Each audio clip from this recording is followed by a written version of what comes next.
Alors on a créé Wikio il y a une éternité, c'était en 2005. Il y avait très peu de social media. En 2005, c'était les blogs, c'était le début des blogs. Il n'y avait pas de Facebook en France. Twitter, j'en parle pas, il y avait encore moins de Twitter. C'était un autre monde. Il n'y avait pas de vidéo sur Internet en 2005. Rendez-vous compte qu'il y a 18 mois, il n'y avait quasiment pas de vidéo sur Internet. Alors qu'aujourd'hui, c'est en train de devenir mainstream. Donc on est vraiment dans un univers qui est en train de changer à vitesse grand V, avec un facteur hyper important, c'est la prise de parole des gens, la prise de parole des consommateurs. C'est ça le social media. Fondamentalement, c'est ça, le social media, c'est les gens. Dans le marketing traditionnel, vous parlez à des médias, ou vous agissez sur des médias. La télé, vous faites un plan télé, un plan radio, un plan presse. Là, c'est un plan gens.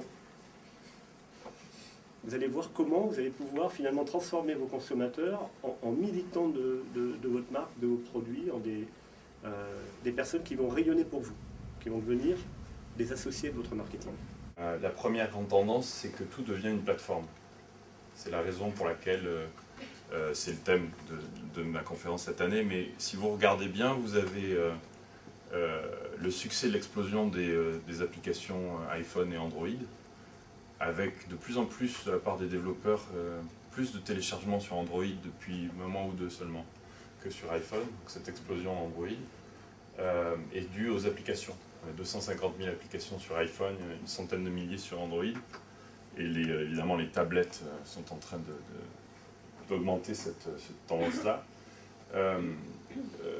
Montre en fait le début d'une tendance. La première, c'est que tout devient une plateforme, c'est-à-dire que Apple a vraiment ouvert la voie, même si c'est pas nouveau, dans le fait d'ouvrir, même s'il est critiqué dans certaines, notamment l'approbation des applications, c'est néanmoins une plateforme extraordinaire.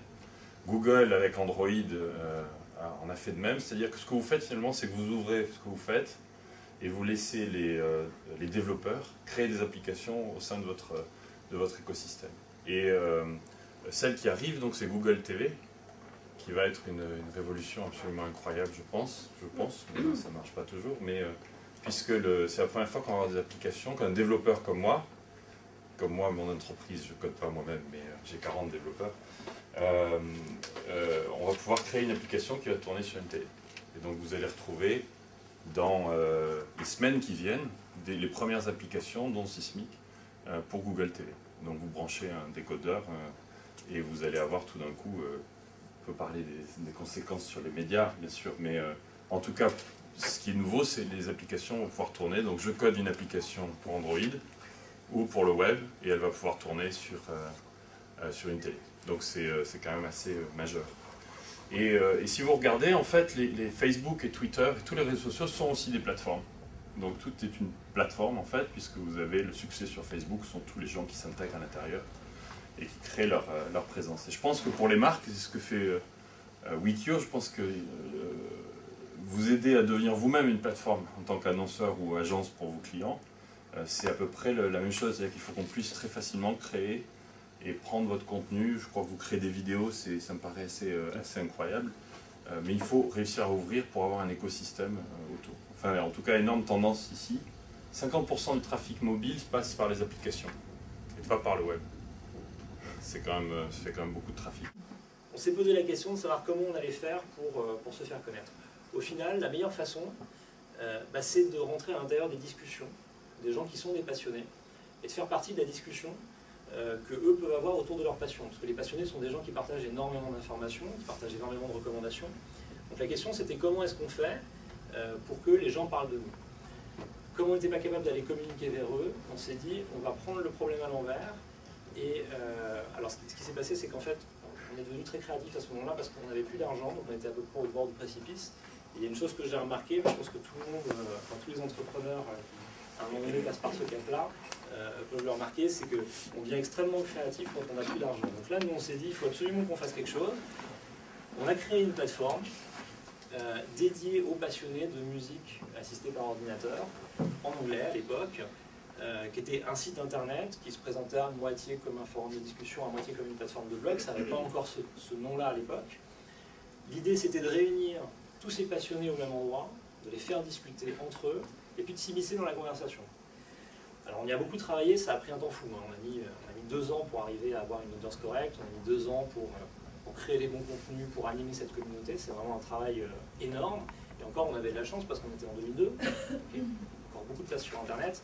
Et en plus, on était nous-mêmes des passionnés, donc on était capable d'alimenter en contenu cette communauté. Ça a très bien marché. Alors, c'est des chiffres qui ne vont pas vous paraître énormes, mais pour nous, ça l'était.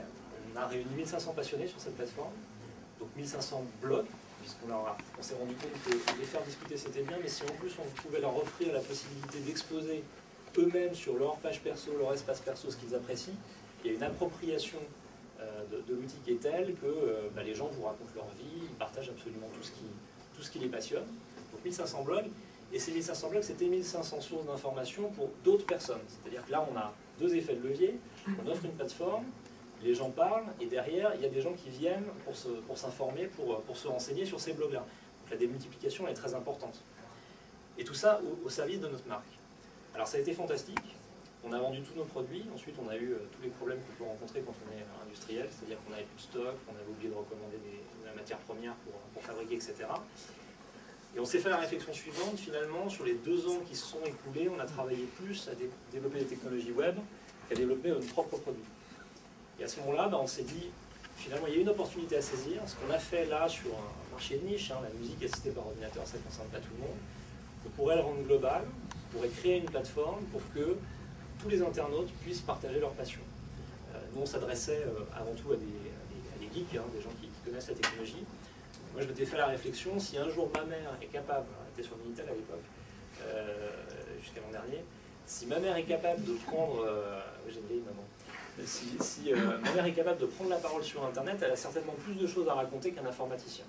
En tout cas, certainement, elle est capable d'intéresser des gens qu'aujourd'hui, on n'est pas capable de toucher sur Internet, tout simplement parce qu'il y a un manque de contenu. Et donc, pour cette raison-là, on a créé Overblog. Le job d'e-buzzing, dans notre groupe et dans cette nébuleuse, c'est d'arriver à simplifier l'accès à toutes ces communautés. Parce que je suis persuadé que si je vous demande aujourd'hui, mais par où je commence, c'est pas un sujet facile. C'est ok, vous m'avez dit les communautés, elles parlent de moi, elles sont très visibles, elles créent beaucoup de contenu. Ok, mais alors moi je suis une marque, je pense que j'ai un contenu intéressant, mais comment je fais pour m'adresser à ces communautés? Alors, nous on a mis dans notre, je vais me mettre là comme ça. On a mis dans cet écosystème du social media une plateforme pour essayer de canaliser et de mettre un point de départ à vos campagnes de prise de parole et de conversation et de mise en relation entre annonceurs et blogueurs. Donc, ça image un petit peu ce qu'on fait, c'est qu'on va venir récupérer, on est essentiellement une plateforme de diffusion, donc on va venir récupérer du contenu de marque, un contenu marketing, qui peut avoir la forme de vidéo, qui peut avoir la forme de brief, où on propose à des communautés participer à des opérations marketing pour créer de la valeur ajoutée. C'est ce qu'on verra avec le cas d'Ubisoft. Et une fois qu'on récupère ces contenus, et je crois que c'est aussi toute la puissance de notre savoir-faire, c'est d'être capable de mettre en relation ces contenus avec les personnes qui vont être les bonnes personnes pour partager ce contenu avec leur communauté et jouer ce rôle de prescripteur, de recommandation. Donc il y a un travail de matching qui est fondamental. Moi j'ai le sentiment, ça fait 3 ans qu'on met en relation des annonceurs et des blogueurs, j'ai le sentiment qu'il y a beaucoup d'annonceurs qui ont toujours été très inquiets parce qu'ils voyaient souvent du contenu de gens qui disaient du mal d'eux, ou que les réseaux sociaux ça pouvait être un endroit où c'était souvent une fronde, où il y avait souvent des... Et bien nous on s'est rendu compte que autour de ces gens qui prennent la parole et pas toujours de façon positive, il y a un nombre incalculable d'individus qui eux pour le coup ont très envie et qui tous les jours partagent des expériences de marque avec leur communauté et qui peuvent devenir des torches-bireurs, celui qui porte la flamme de la marque auprès de communautés.